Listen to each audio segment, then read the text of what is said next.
Hello, Libra.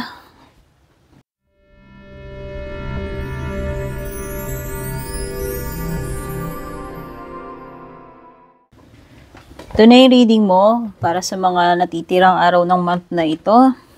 Ano yung mga energies surrounding you or parating sa'yo.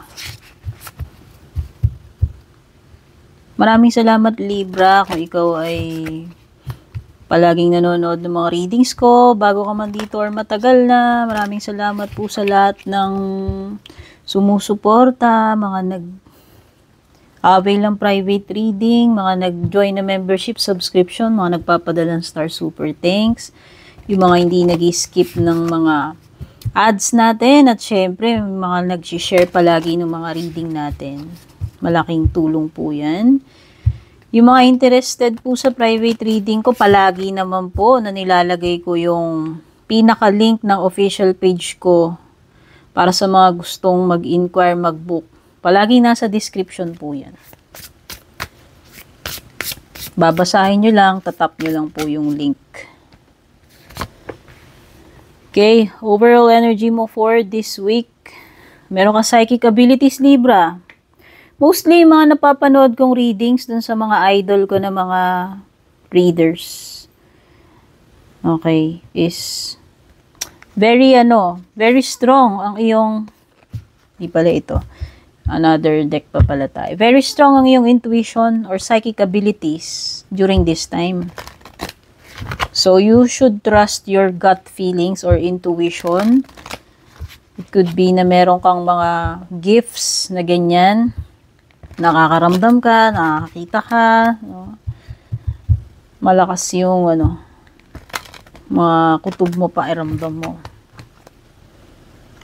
Pwedeng iba may mga visions, pwedeng iba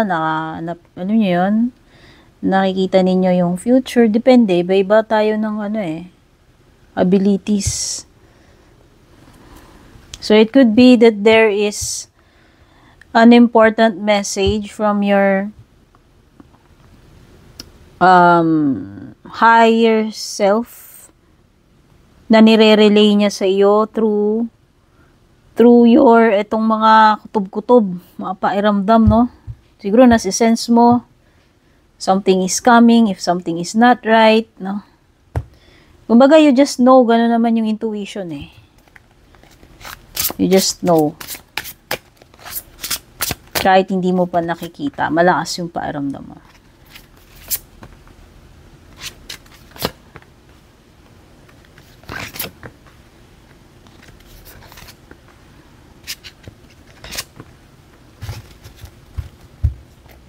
Okay. Aside from itong mga intuitive downloads, itong mga kutob-kutob na to, is may mga miracles paparating sa'yo. Ito na yung ayuda ng divine, no? Ito na yung mga divine intervention, miracles na paparating sa iyo, Libra. Kaya if you're having a difficult time right now, asahan mo na ikaw ay papadalahan ng miracles galing sa itaas. Okay? So, divine intervention ito. Okay? As long as ikaw ay may faith. Okay? Minsan yung iba wala nga silang faith, pero alam mo yun, binibless pa rin sila, pinapadalahan pa rin sila ng miracles, and then doon nila mapagtatanto na kung dati hindi sila naniniwala, wala silang faith, until nangyari yung miracle na yun, doon pa lang sila magkakaroon ng pagkakagising na meron talagang mga milagro. Ako naniniwala ako dyan many times sa buhay namin, sa pamilya namin na nagkaroon ng miracles. And I'm always grateful. Okay? So yan, siguro may mga miracles or divine interventions na paparating sa iyo, Libra, at tutulungan ka doon sa mga times wherein kailangan mo ng tulong or milagro, no? And your overall energy is the 9 of Abundance, which is the 9 of Pentacles, Earth sign energy. Wow, ang sinasabi dito, life is wonderful. At itong mga bagay wherein you've put hard work and dedication, Libra, ito yung mga bagay na magbibigay sa iyo ng matinding peace and contentment. Yun yung sinasabi ng card mo. Kumbaga, ito yung mga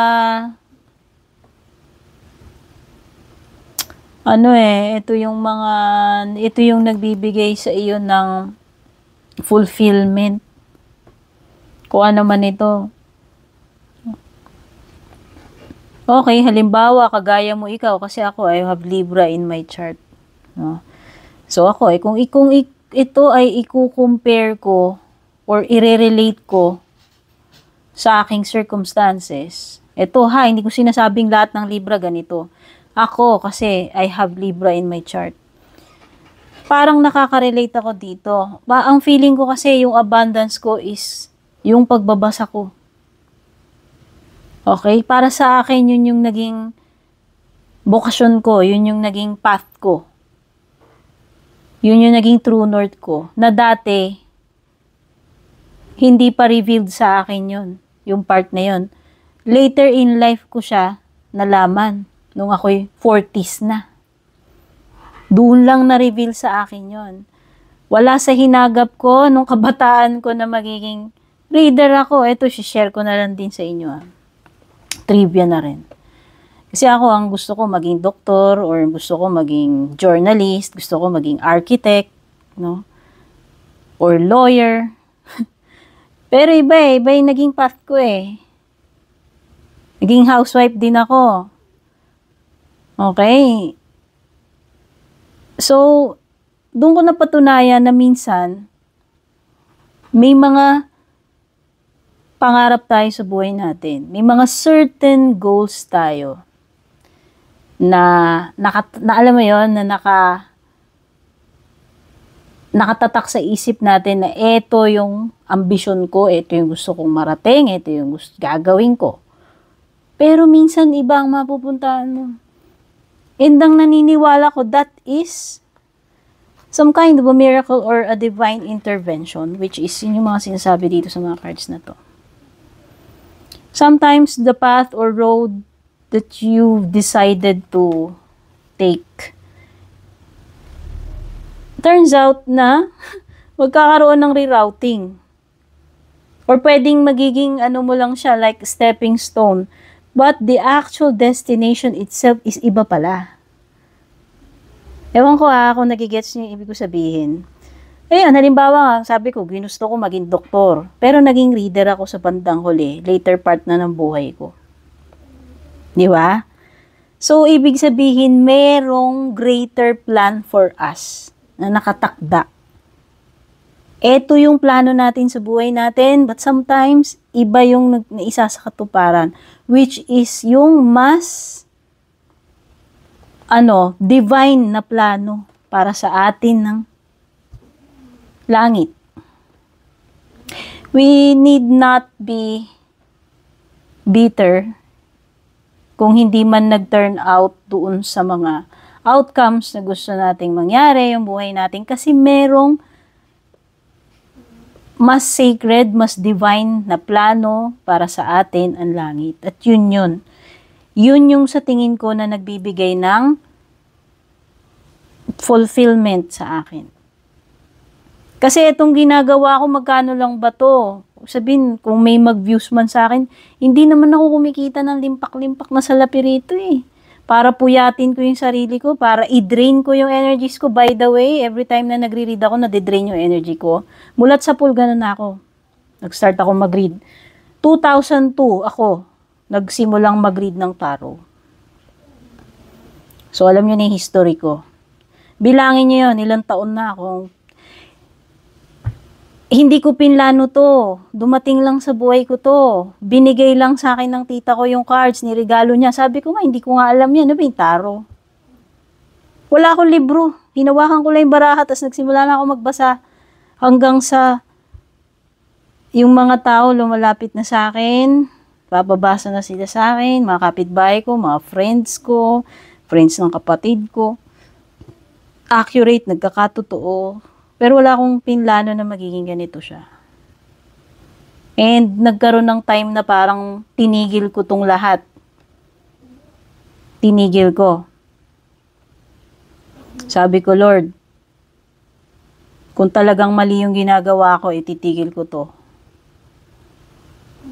Pero kung talagang ito yung gusto mong gawin para sa akin, babalik at babalik ako dito sa ginagawa ko, which is nangyari.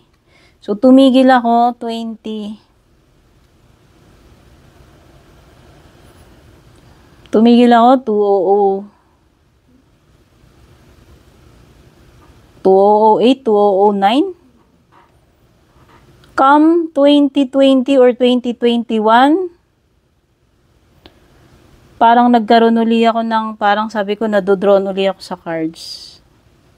Tapos may mga napapanood akong reading specific. Di ko napapangalanan yung foreign reader na yun na idol ko. Na parang sinasabi niya doon, this is a calling. Tapos yun, hanggang nag-try ako mag-read, start ako ng YouTube channel. Hindi ko, wala sa plano ko na magpapalaki ako, kailangan maging ganito pa. Hindi, magbabasa lang ako kung may manunood. Kasi dati, huhugot lang ako ng isang card oracle message, ganyan-ganyan. Tapos yun na yun, hanggang nag-read na ako, tuloy-tuloy na siya. And lumaki yung following, lumaki yung subscribers. So, ibig ko lang sabihin, kung talagang para sa'yo yung para sa'yo. Kung yun yung plano ng itaas para sa'yo, itinakta sa'yo yun. Kahit talikdan mo yun, talikuran mo yun, ibabalik at ibabalik ka dun sa path na yun. Okay? And in my case, yun yun. Ito yung nagbibigay sa akin ngayon ng fulfillment. Hindi siya popularity, hindi siya mas malalim pa doon. Yung pagbabasa ko, sabi ko nga sa inyo, hindi naman ako yayaman dito. Kasi kung totoo yun, sanang yaman ko na ngayon. Diba? Hindi iba Sa akin iba, dedikasyon, iba Meron akong something na fulfillment na nakukuha doon kapag nakakapagbasa ako. Maniwala ba kayo sa hindi? Hindi ako nababasa para sa sarili ko. Kung may mga times man uhugot ako, oracle card, hindi tarot cards. Sasabihin ko lang, anong message nyo sa akin for the day? Isang card lang. Hindi ako mahiring sa maraming cards, promise. Pero yung sasabihin mo, magtatanong ako, ano ba yung mangyayari sa buhay ko, ganyan. Hindi. Ayoko kasing pangunahan yun, ayoko diktahan yun Okay? So ako yun. Hindi ko fino-force sa inyo yun. Yun yung kwento ko. Okay. So, yan. Meron ditong 9 of Abundance. Back tayo dito sa cards mo. Na kung ano man itong mga hard work, hindi ito nasayang, Libra. Kumita ka man dito sa bagay na to, hindi. Yung dedication na ibinuhos mo doon, bukal sa kalooban mo yun, take note, kung bukal sa kalooban mo, na hindi ka nag-expect ng kahit anong pera or kapalit, yun yung fulfillment mo. Yun ngayon yung nagbibigay sa iyo ng happiness fulfillment. Hindi siya mababaw lang na material na bagay lang o kaperahan lang. Iba This is something spiritual. This is something deeper. Huwag tatanungin. For sure, hindi kayo lahat makaka-relate dito sa reading na to. Okay? Yun yung nagbibigay sa iyo ng satisfaction, contentment, fulfillment. Okay? So, ang nakikita ko dito, ikaw ay naging mahusay dito sa ginagawa mo. Kasi ito pinaghirapan mo, Libra. Deserve mo na ma-promote. Pwedeng iba sa inyo, promotion to Okay? Deserve mo ma-promote. Lahat ito pinaghirapan mo, lahat ito pinagpawisan mo, pinagbuhusan mo ng dedikasyon. At ito na yung reward ng iyong dedication, Libra. Material man itong mapapala mo dito or hindi, ito ay magbibigay ng saya sa puso mo. Okay? So, yan ang na-pick up ko dyan. When it comes to career, financial, or negosyo mo, this is I think this is the moon card. So, this is Pisces energy. So, moon card refers to, could be your intuition again. Kasi, so, putok na putok eh. Lakas ng intuition mo eh. Andito yung talagang, you are being guided by your angels, Libra. Whatever you call it, meron pa akong nabasang comment dyan, magkaiba daw yung spirit guide sa angel. Well, dude, yun yung opinion mo. Ine-express ko doon para sa akin, yung spirit guide na sinasabi nila para sa akin, ang tingin ko doon, kung naiintindihan mo ko, para sa akin, ha-highlight ko, para sa akin, ang intindi ko, yun yung guardian angel ko na which is, pinaniniwalaan ko mula nung bata pa ako. Hindi ko pinipilit sa'yo yung paniniwala ko. Pero wag mo rin ipilit yung kung ano mang hokus-pokus na ano mo yan, paniniwala mo yan. Okay? Kanya-kanya tayong paniniwala. Ikaw, tawagin mo kung anong gusto mo yun. May mga kategorya ka, iba-ibang guide yan. Ako yun lang yun. Kasi nang pinaniniwalaan ko lang naman mga angels at saka sigad lang. Wala lang iba bukod dun. Ako yun. Hindi ikaw yun. Magkakaiba tayo. Okay? So, Libra. Etong intuition insight mo. It could be na pwedeng ikaw ay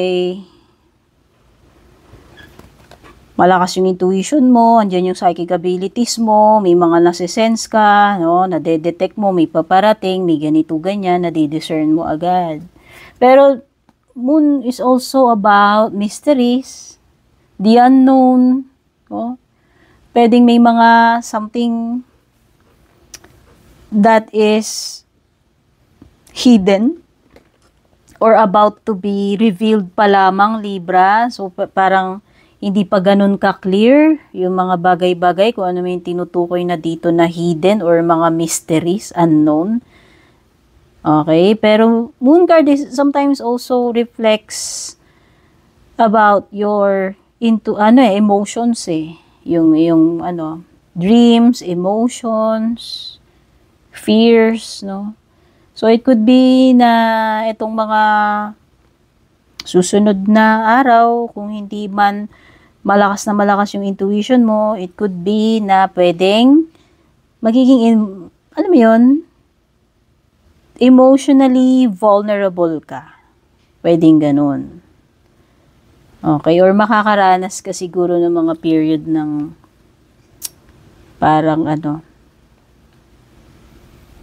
uncertainty. Ayan. So, when it comes to home, family, Four of Abundance is the Four of Pentacles. Wow! This is stability. Abundance na paparating sa inyo, Libra.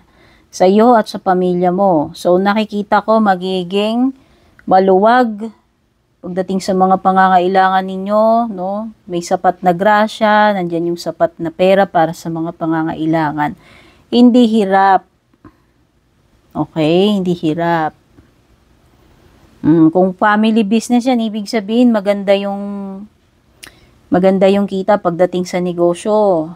O sa sales ninyo, kung may tindahan kayo o kung anumang business meron kayo. O maganda rin yung kita ng pamilya, hindi lang ikaw, pwedeng yung mga family members mo rin, no? Maganda yung pasok ng ng pera sa inyo eh. So, maayos pagdating sa bahay kasi nababayaran yung mga bills, nabibili yung mga pangangailangan, and sometimes may extra pa nga, no? So, yan, pwedeng iba nakakapag-save kayo ng ng pera. Okay? Ayan. So, nakikita ko dito is a period ng abundance and stability para sa family ninyo. When it comes to romantic connection, relationship mo, Ten of Abundance is the Ten of Pentacles. So, ma-pentacles ka, no, Libra? So, nakikita ko talagang may abundance, may stability. Pagdating dito sa mga energies mo. Wow! So, this is a good sign para sa mga nagpaplano magpamilya na, magpakasal, magkaroon ng anak. Ito na yon. So, pwedeng ito na yung sign na itong relationship ninyo is magtatagal or magiging seryoso, mauuwi sa pagpapakasal, pagpapamilya, and eventually, pagkakaroon ng anak. Okay? So, ito yon. Itong Ten of Abundance na to is a sign ng stable na karelasyon, stable relationship na magtatagal, will stand the test of time. Ika nga. Okay. So, yan. So, nakikita ko dito pwedeng, if ever, na ito yung mapapangasawa mo, nakikita ko ng stable future para sa inyo, sa mga magiging anak nyo, sa inyong mag-asawa, mag-jowa. Okay? But, if this is something related to timing, bawa, meron kang something na tinatanong sa isip mo related sa person mo, sa relationship nyo, at time is involved, pwedeng matagal na matagal to kasi ang Ten of Pentacles is mabagal, matagal. It could take years siguro. Kung ako tatanungin. Okay? So, yan. Pagdating naman sa hindi mo inaasahan, uy, alam mo, puro stability to, dear. Four of Action. This is Four of Wands. Sign ng pagpapakasal. Libra. Kaya kung hindi ka pa kinakasal, ito na yun. Daming signs. Puro abundance yung card mo. So, hindi mo siguro inaasahan. Halimbawa, single ka ngayon. Baka may mamimit kang person. At itong person na to, baka siya na yung taong mapapangasawa mo. Siya na yung tao na mag-o-offer sa'yo ng stability, pang long term na, pang pamilya na. Diba? Yun yung nakikita ko eh. Etong person na to, magiging matatag yung samahan ninyo. Siya na yung bubuo, kukumpleto sa'yo. Baka siya na yung hinihintay mo, siya na yung the one, kung single ka at hindi ka pa nagpapakasal. Or pwedeng, kung kayo na yung magkarelasyon ngayon, baka mag-going steady kayo and eventually mauuwi rin sa kasalan.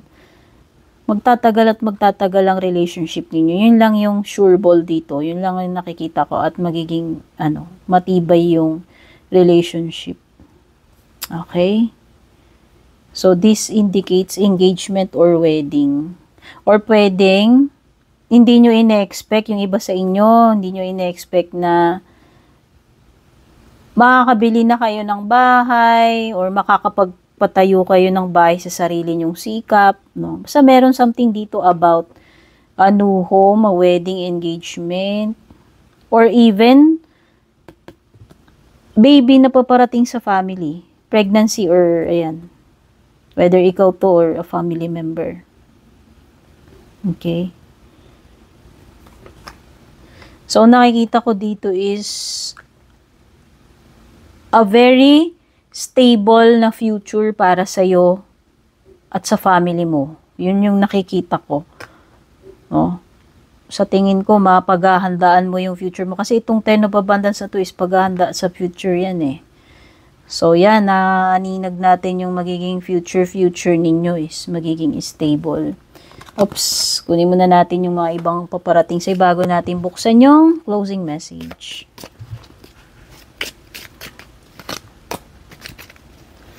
Finger, flag, casket, flute, bird perch, owl, target. Okay, so unahin natin yung mga bad news. Nakakita ko. Unang-una yung finger, may tinuturo siya dito. Warning you of a problem either now or na near future. Ito lang naman yung problem na malapit eh. Okay? So, meron something na magtatapos, Libra. It could be a person na aalis na sa buhay mo. Magpapaalam, saying goodbye. Kung sino man ito. Or it could be either yon or end ng situation. So, yan. May magtatapos dito whether you like it or not. No? Hindi naman lahat forever nag-i-stay sa buhay natin, di ba? O, parang success, hindi naman tayo laging successful buong buhay natin, di ba? Or minsan may mga namimit tayong mga kaibigan, jowa, na hindi naman forever nag-i-stay sa buhay natin, di ba? So, yun, una ko yung mga ugly cards. Tapos, meron ka dito, okay, huwag mong ibababa yung standards mo, Libra, kahit na anong mangyari. Panatilihin mong chin up, panatilihin mong nakataas yung bandila mo dyan. Oo. Huwag mong hayaan na masacrifice yung mga prinsipyo mo, pinaniniwalaan mo, standards mo. Just to fit in, no? Para sa standards ng mga tao. So, ayan. So, feel ko dyan is paninindigan at paninindigan mo kung ano yung mga prinsipyo mo, values mo sa buhay. Or yung talent fee mo, huwag mo hayang tawaran yung talent fee mo, lalo na kung ikaw ay matagal na dyan sa ginagawa mo. Sabi ko nga, na-perfect mo na yan. No? Naging expert ka na dyan sa ginagawa mo, naging successful ka na dyan. Yan ay something na na-build mo ng matagal na panahon. It's your reputation. Okay. Okay, ito pa pala, meron pa pala dito. Baka pwedeng ito yung tinuturo ng finger.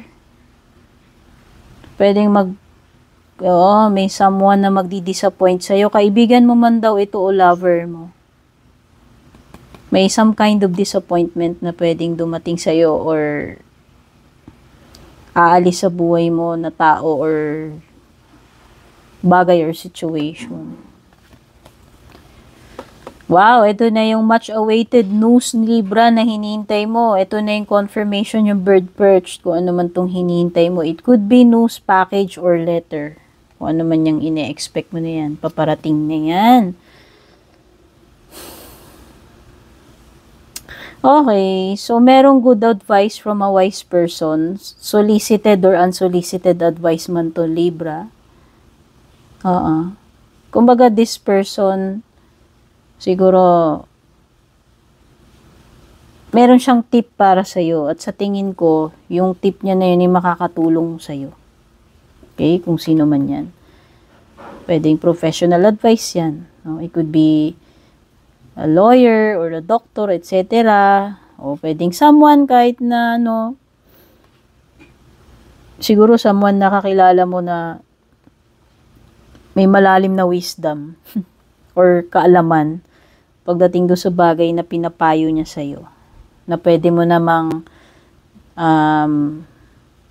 na pwedeng kapulutan mo ng tip, di ba? So, ito yung target. Hitting your target, Libra, bago matapos tong month. Okay? So, nakikita ko dito meron kang goal na successful mo na ma-achieve. Kung ano man yan. Mahihit mo yung target mo. Okay? And sa closing message mo, you have 5 of abundance. So, ito na yung helping hand. Ito na yung divine intervention or miracle. Ito. Sabi dito, there are times when everyone needs a hand. Sinasabi dito, your angels want you to know that you need not go through your current challenges alone. So, Libra, may mga times na inakala mo mag-isa ka lang dito sa pinagdadaanan mo, kung ano man ito, pero hindi totoo yun. Kung wala mang taong present dyan sa paligid mo, hindi mo maramdaman yung presensya ng mga tao na yan, loved ones mo, kaibigan mo, mga malalapit sa'yo, andyan yung angels mo. So, hindi talaga, you're not totally alone. And hindi mo kailangan maging alone kung meron ka mang something na mahirap o mabigat na pinagdadaanan. Okay? Accept the help of those around you. Nang hihingi ka man o hindi, Libra, merong divine intervention, merong tulong na paparating sa iyo, whether galing yan sa divine, galing sa mga tao. Okay? Kung meron mang difficult situation, Libra, ito daw ay temporary lamang. Okay? And kailangan mo lang maging matatag and maging patient. So, yan yung mga messages for you, Libra. Sana makatulong sa iyo itong reading. Take care. God bless, babush.